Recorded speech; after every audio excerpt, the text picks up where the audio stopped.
everyone, welcome back to our YouTube channel English Honors Hub. So I hope आप लोग अच्छे होंगे and आज हम करेंगे विक्टोरियन लिटरेचर का एक novel the Mill on the floss जिसको लिखा है जॉर्ज एलियट ने। सो सबसे पहले हम नॉवेल पढ़ने से पहले थोड़ा सा ऑथर के बारे में जान लेते हैं।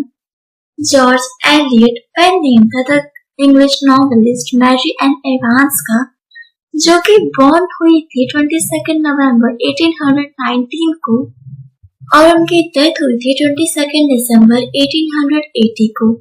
उन्होंने अपना पेन नेम अपने फिक्शन में इसलिए चूज करा क्योंकि वो चाहती थी कि उनको उनके काम को सेपरेटली जज किया जाए उनके पिछले काम से, और वो लोगों के स्टीरियोटाइप माइंडसेट से बाहर निकलना चाहती थी क्योंकि उनको लगता था एज अ मैन उनके कामों को और उनके नॉवेल्स को ज्यादा सीरियसली लिया जाएगा। तो जॉर्ज एलियट इंग्लिश नॉवेलिस्ट थी, पोएट थी, जर्नलिस्ट थी, ट्रांसलेटर थी और विक्टोरियन एरा की one of the leading writers में से एक थी। उन्होंने 7 नॉवेल्स लिखी थी जिनका नेम है Adam Bede, the Mill on the Floss, Silas Marner, Romola, Felix Holt, The Radical, Middlemarch and The Daniel Deronda. So अब हम अपना नॉवेल स्टार्ट करते हैं the Mill on the Floss. So ये नॉवेल स्टार्ट होती है third person narration से, जहाँ पे नरेटर ये बोलते हैं कि ये स्टोरी स्टार्ट होती है मिस्टर एंड मिसेस टोलीवर के घर से, जहाँ पे वो डिस्कस कर रहे होते हैं अपने बेटे टॉम की पढ़ाई के बारे में। वो दोनों सोचते हैं कि वो अपने बेटे टॉम को आगे की पढ़ाई के लिए कहीं आउट ऑफ टाउन भेज देंगे क्योंकि उसकी पढ़ाई यहाँ पे करंट स्कूल में उतनी अच्छी नहीं चल रही है। तो वो सोचते हैं कि टॉम को एक अच्छी सी जगह भेजेंगे और at the same time mister Tolliver की आर्ग्यूमेंट चल रही होती है किसी और मिल ओनर से क्योंकि वो द फ्लॉस रिवर के पानी को यूज कर रहे होते हैं इरिगेशन के लिए। मिस्टर टोलीवर ओनर है डार्क कोट मिल के, ठीक है। उसके बाद मिसेस टोलीवर अपनी बेटी मैगी से बहुत ज्यादा परेशान है। वो बोलती है कि मैगी तुम बहुत ज्यादा शैतान होती जा रही हो, ऐसा लगता ही नहीं कि तुम हमारी बेटी हो, अपने शैतानियों को थोड़ा कम करो। उसके बाद मिस्टर टोलीवर अपने एक फ्रेंड मिस्टर रिले से पूछते हैं, थोड़े से सजेशन लेते हैं अपने बेटे टॉम के बारे में, बोलते हैं कि वो चाहते हैं कि टॉम बिजनेस में आए, आगे बढ़े, but at the same time वो ये चाहते हैं कि टॉम पहले एक अच्छी सी जगह जाकर पढ़ाई करे। तो मिस्टर रिले उनको ये सजेस्ट करते हैं कि टॉम को स्टैनिक के पास जाना चाहिए पढ़ाई करने के लिए क्योंकि स्टैनिक के पास ऑक्सफोर्ड की डिग्री है। तो मिस्टर टोलीवर बोलते कि हाँ ठीक है, हम भेज देंगे टॉम को। उसके बाद मिस्टर टोलीवर टॉम को लेने जाते हैं स्कूल और मैगी बहुत ज्यादा खुश थी कि उसका भाई घर वापस आ रहा है और खुशी खुशी में वो अपने भाई के रैबिट्स को खाना खिलाना भूल जाती है और बेचारे रैबिट्स मर जाते हैं।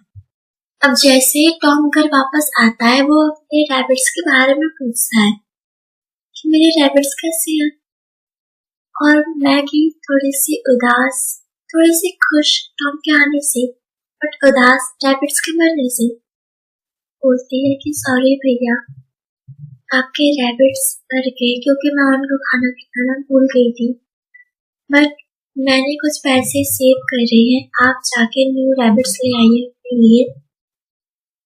और ये बात सुन के टॉम बहुत ज्यादा गुस्सा हो जाता है, बोलता है कि मैगी ये क्या हरकत है, तुम अपने पैसों में से सेविंग्स बचा सकती हो लेकिन मेरे रैबिट्स को खाना नहीं खिला सकती, इतने लापरवाह कैसे हो सकती हो तुम। इतना बोल के वो टॉम और ज्यादा गुस्सा हो जाता है, मैगी को बहुत कुछ सुना देता है। अब मैगी बेचारे को बहुत ज्यादा बुरा लगता है और वो एटिक में चली जाती है। और उसके बाद मिस्टर टोलीवर टॉम को बोलते हैं कि टॉम, तुमने अपनी बहन को बहुत ज्यादा सुनाया, ऐसा नहीं करना चाहिए था, जाओ और अभी जाकर उसको सॉरी बोलो और उसको माफ कर दो। टॉम जाता है और उसको माफ भी कर देता है और उसके बाद मैगी उसको बोलती है कि टॉम प्लीज मुझे माफ कर दो, प्लीज आई एम सॉरी, मुझसे बहुत बड़ी गलती हो गई, आई प्रॉमिस यू मैं बहुत अच्छी लड़की बन के रहूंगी, मैं गुड गर्ल बन जाऊंगी, पर प्लीज मुझसे गुस्सा मत होना कभी भी, प्लीज टॉम। टॉम बोलता है कि कोई बात नहीं, मैंने तुम्हें माफ कर दिया। उसके बाद मिसेस टोलीवर पेस्ट्री बनाती है अपनी फैमिली के एक स्मॉल पार्टी के लिए, और फिर उसके बाद मिसेस टोलीवर की कुछ बहनें हैं, वो आती है मिसेस टोलीवर के घर, जिनमें से एक है मिसेस ग्लेग। मिसेस ग्लेग को टॉम और मैगी बिल्कुल भी पसंद नहीं करती थी, क्योंकि वो उनको बहुत ज्यादा क्रिटिसाइज करती रहती थी, बोलती थी कि मिसेस टोलीवर तुम्हारे बच्चे बहुत ज्यादा शैतान हैं, कुछ करो इनका। और वो मैगी को भी बहुत ज्यादा सुनाती थी, क्रिटिसाइज करती थी उसके कलर को लेके, उसके बालों को लेके और उसकी हरकतों को लेके। अब मैगी बेचारे को बुरा लग गया, वो चली जाती है ऊपर और अपने बाल काट देती है, और जैसे उसने अपने बाल काटे वो उसी टाइम रिग्रेट भी करती कि ये मैंने क्या कर दिया, तो लोग मुझे और ज्यादा क्रिटिसाइज करेंगे। अब जब वो नीचे जाती है तो उसके पेरेंट्स और उसके अंकल आंटी उसको और ज्यादा क्रिटिसाइज करने लग जाते हैं। मिसेस टोलीवर बोलती कि मैगी ये क्या हरकत है, क्या कर दिया तुमने। अब उसको और ज्यादा डांट पड़ती है, अब बेचारी रोने लग जाती है। और उसके बाद ऐसे ही चलते चलते मिस्टर टोलीवर और मिसेस ग्लेग में थोड़ी सी आर्ग्यूमेंट हो जाती है, और मिसेस ग्लेग बोलती है कि ये मत भूलो मैंने तुम्हें लोन दिया है, और मिस्टर टोलीवर बोलते हैं कि मैं तुम्हारे लोन वापस कर दूंगा, जाओ यहाँ से। तो वो वहां से निकल लेती है। फिर नेक्स्ट डे मिसेस टोलीवर अपनी दूसरी बहन मिसेस विलेट के घर जाती है, और वो बोलती है कि प्लीज दीदी कुछ करो। मिसेस ग्लेग और मिस्टर टोलीवर के बीच बहुत लड़ाई चल रही है, वो एक दूसरे की शक्ल भी नहीं देखना चाहते। मिसेस टोलीवर बोलती है कि कोई बात नहीं, सब कुछ ठीक हो जाएगा धीरे धीरे। बट वहां पे मैगी उनकी बेइज्जती करवा देती है, क्योंकि मिसेस विलेट की बेटी लूसी और टॉम जाते हैं खेलने पॉन्ड के पास, और मैगी जेलस हो जाती है कि मेरा भाई उसके साथ कैसे खेल रहा है वो मेरे बिना, तो वो लूसी को पॉन्ड में धक्का देती है। अब वो रियलाइज करती है कि ये उसने गलत किया है, तो वो घर छोड़ के भाग जाती है। और मिसेस टोलीवर को टॉम बताता है कि मैगी कहीं भी नहीं मिल रही, और वो ढूंढने लग जाते हैं मैगी को, पर वो कहीं नहीं मिलती, और उनको लगता है कि हो सकता है वो वापस घर चली गई, तो वो दूर चले जाते हैं। बट मैगी वहां से भाग चुकी थी, वो कुछ जिप्सीज के पास जाती है, क्योंकि वैसे भी लोग उसको बोलते हैं कि तुम जिप्सी गर्ल जैसे दिखती हो। बट उसको रहने के लिए कुछ जगह नहीं मिलती है, तो रात होते होते वो अपने घर वापस चले जाती है। फिर उसके बाद मिसेस ग्लेग और मिस्टर टोलीवर के बीच जो आर्ग्यूमेंट था वो थोड़ा कम हो जाता है, और मिसेस ग्लेग बोलती है कि कोई बात नहीं, आप मेरे पैसे अभी वापस मत करो, आप बाद में कर देना। लेकिन मिस्टर टोलीवर को बुरा लगता है, वो एक लेटर लिखते हैं कि मिसेस ग्लेग मैं तुम्हारे पैसे बहुत जल्दी वापस कर दूंगा। ये लेटर पढ़ के मिसेस ग्लेग ऑफेंड हो जाती है, और मिस्टर टोलीवर मिस्टर बेकिंग नाम के एक लॉयर है, उनके किसी क्लाइंट से लोन लेते हैं मिसेस ग्लेग के पैसे वापस करने के लिए, और वो ले लेते हैं और पैसे वापस कर देते हैं। फिर उसके बाद हम बढ़ते हैं टॉम की तरफ, स्टेलिंग के स्कूल में। टॉम को पढ़ाई लिखाई बिल्कुल भी नहीं पसंद थी, वो बहुत पीछे था, और वहां पर उसको लैटिन पढ़नी थी। स्टेलिंग बोलते हैं कि टॉम तुम पढ़ क्यों नहीं पा रहे हो, सच बताओ तुम बहुत ज्यादा डल हो, तुमसे पढ़ाई नहीं हो पाएगी। अब ये बात सुनकर टॉम को बहुत बुरा लगता है, कि बोलता है मैं अपने ट्यूटर को कैसे खुश करूं, और वो सोचता है कि उसको पढ़ना पड़ेगा। फिर उसके बाद मैगी आ जाती है वहां पे 2 वीक विजिट के लिए, और मैगी को देख के टॉम काफी ज्यादा खुश हो जाता है, और वो बहुत ज्यादा हेल्प करता है टॉम को इम्प्रूव करने में, और वो थोड़ा बहुत पढ़ाई में मन लगा लेता है। उसके बाद टॉम ईगरली वेट कर रहा था क्रिसमस वेकेशन का, जब वो अपने घर वापस जा सकता था। अब क्रिसमस हॉलीडेज पड़ गई, टॉम अपने घर वापस चला जाता है, और वो देखता है कि मिस्टर टोलीवर की अपने नेबर मिस्टर पेवार्ड से आर्ग्यूमेंट चल रही है, लड़ाई चल रही है, जो कि कभी सुलझने वाली है नहीं। तो मिस्टर बेवार्ड क्या करते हैं, वो एक लॉयर हायर कर लेते हैं जो कि बहुत ज्यादा हाईली रेप्यूटेड लॉयर है। उस लॉयर का नेम है मिस्टर वैकिन। अब मिस्टर टुलिवर थोड़ा डर जाते हैं क्योंकि उन्होंने अभी कुछ दिन पहले मिस्टर वैकिन के क्लाइंट से पैसे उधार लिए थे। हो सकता है वो उसको as a negative point use करे। फिर क्रिसमस वेकेशन खत्म हो जाती है, टॉम वापस चला जाता है मिस्टर स्टैनली के स्कूल और वहां पे पता चलता है कि मिस्टर वैकिन का जो बेटा है वो भी मिस्टर स्टेलिंग के स्कूल आ गया है पढ़ने के लिए। और मिस्टर स्टेलिंग टॉम को मिलवाते हैं उसके न्यू कंपेनियन फिलिप वैकिन से, जो कि 15 साल का है और लॉयर वैकिन का बेटा है और वो पढ़ाई में बहुत ज्यादा अच्छा है। अब टॉम को तो पढ़ाई उतनी पसंद नहीं थी, उसको तो फिशिंग अच्छी लगती थी, बट फिलिप को फिशिंग में उतना ज्यादा इंटरेस्ट नहीं था और वो ना रोज रोज कोई ना कोई स्टोरी सुनाता रहता था टॉम को और टॉम को भी उसकी स्टोरीज अच्छी लगती थी। लेकिन वो ये नहीं भूल सकता था कि फिलिप उसके फादर की एनिमी का बेटा था। अब मैगी फिलिप को बहुत इंटेलिजेंट और इंटरेस्टिंग बातें थी, उसको लगता था कि ये तो बहुत इंटेलिजेंट और इंटरेस्टिंग है, तो उसको धीरे धीरे फिलिप पे इंटरेस्ट आता था।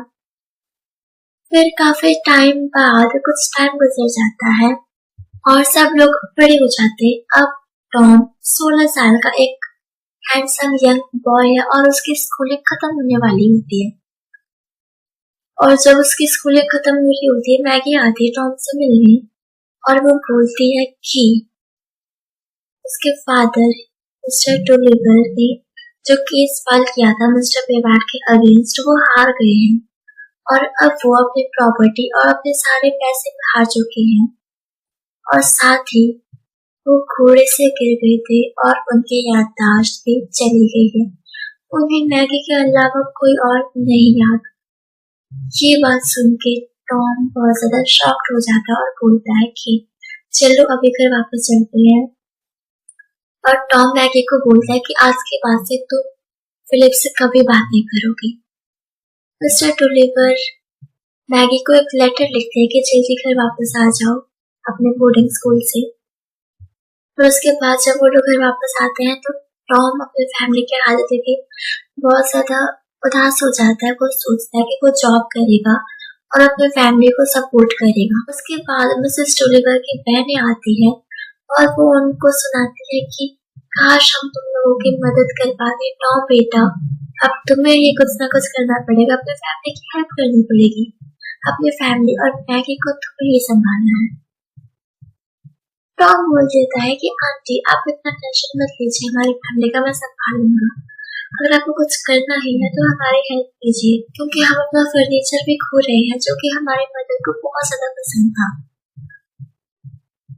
बट वो आंटीज मना कर देती है, बोलते हैं कि हम कुछ हेल्प नहीं कर सकते इस चीज में, सॉरी बेटा।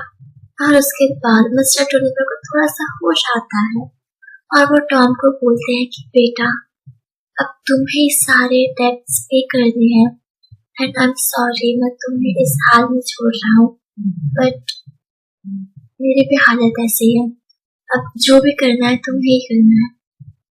टॉम बोलता है कि हाँ पापा, मैं सारे डेब्ट्स कर्जे सब कुछ चुका दूंगा, आप बस जल्दी से ठीक हो जाओ। नेक्स्ट डे टॉम अपने अंकल मिसेस डीन के घर जाता है जॉब ढूंढने के लिए और मिस्टर डीन उनको बोलते हैं कि मेरे पास तुम्हारे लिए एक जॉब है, लेकिन उसके लिए एक शर्त है कि तुम्हें अकाउंटिंग और बुक कीपिंग की नॉलेज होनी चाहिए, बट तुमने लैटिन पढ़ी है अपने स्कूल में जो कि किसी यूज का है ही नहीं। अब टॉम को तो बुक कीपिंग और अकाउंटिंग का कोई नॉलेज ही नहीं, वो तो वैसे पढ़ाई में बहुत पीछे था। वो घर चला जाता है और मैगी उसको बोलती है कि मैं आपको बुक कीपिंग पढ़ा सकती हूँ, बट टॉम थोड़ा ज्यादा रिएक्ट कर देता है, बोलता है कि तुम शांत रहो, तुम हमेशा खुद को सबसे ऊपर रखना बंद करो, मेरे साथ तो बिल्कुल भी नहीं। मैगी चुप हो जाती है। फिर उसके बाद मिस्टर टुलिवर फिजिकली रिकवर करने लगते हैं और मिस्टर डीन टॉम को एक जॉब दे देते हैं और वो टॉम के लिए बुक कीपिंग का इवनिंग लेसन भी अरेंज कर देते हैं। टॉम उनको थैंक यू बोलता है। अब टॉम और उसके फैमिली को ये पता चलता है कि अब वेकिम ने वो जो मिल था वो खरीद लिया है और वो चाहता है कि मिस्टर टोलीवर उनके यहाँ आके काम करे as a servant. But family ये सोचते हैं कि उन्हें मिस्टर टोलीवर को ये सारी चीजें बतानी चाहिए या नहीं बतानी चाहिए, तो वो नहीं बताते हैं। फिर मैगी और टॉम मिस्टर टोलीवर को बोलते कि अब हम बैंकक्रप्ट हो चुके हैं, हमारे पास कुछ भी नहीं है, कोई पैसे नहीं है और कर्जे बहुत ज्यादा बढ़ते ही जा रहे हैं। सो फाइनली मिसेस टोलीवर ये बोल देती है कि वेकिम ने हमारा मिल खरीद लिया और वो अब चाहता है कि आप जाके उसके यहाँ काम करें एज ए सर्वेंट। मिस्टर टोलीवर बोल देते हैं कि हाँ मैं ठीक है उसके घर जाऊंगा, काम करूंगा नौकर की तरह से, पर ठीक है जाऊंगा करूंगा। फिर उसके बाद जब टॉम घर वापस आता है तो मिस्टर टोलीवर टॉम को बोलते हैं कि बेटा मैं जा रहा हूँ वेकिम के घर काम करने, नौकरी करने। तुम ये कभी मत भूलना कि मिस्टर वेकिम ने तुम्हारे फादर को कैसे ट्रीट किया था। वो तुम्हारे फादर के दुश्मन है और तुम्हें अपने फादर का बदला लेना है मिस्टर वेकिम से। टॉम बोलता है कि यस डैड, मैं मिस्टर वेकिम से आपका बदला जरूर लूंगा, मैं कभी नहीं भूलूंगा ये इंसिडेंट। तो दोस्तों इसी के साथ आज की वीडियो खत्म होती है। इसके आगे की स्टोरी हम इसके नेक्स्ट वीडियो में कवर करेंगे। अगर स्टोरी अच्छी लगी हो तो वीडियो को लाइक, कमेंट, शेयर, सब्सक्राइब करना बिल्कुल भी ना भूलें। एंड अगर कोई डाउट हो तो कमेंट सेक्शन में आप पूछ सकते हैं। Thanks for watching, bye.